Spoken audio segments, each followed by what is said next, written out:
ভাই আমার ক্ষতি হয়ে গেল। দেখেন আমার সে আখ চাষে আখ খোলা সমস্ত কিছু পানিতে ডুবে গেছে। দেখেন গোড়ায় পানি, এবং এটা আমার হাইব্রিড পেঁপে গাছ, এটাও খুব পানিতে ডুবে গেছে। দেখেন গোড়ায় শুধু পানি আর পানি।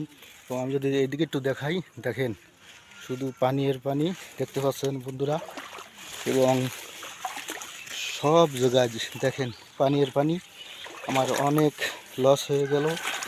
এবং বন্ধুরা এরকম লস হলে তো আমরা যারা কৃষক এদের তো অনেক ক্ষতি হয়ে যাচ্ছে। দেখতে পাচ্ছেন বন্ধুরা শুধু পানি আর পানি। আপনাদেরকে সব কিছু ঘুরিয়ে ঘুরিয়ে দেখালাম।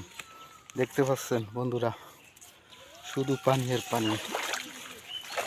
খুব কষ্ট লাগতেছে যে এতদিন ধরে সেই এত বড় করে সেই আখগুলো, এখন সেই আখগুলো নষ্ট হয়ে যাবে।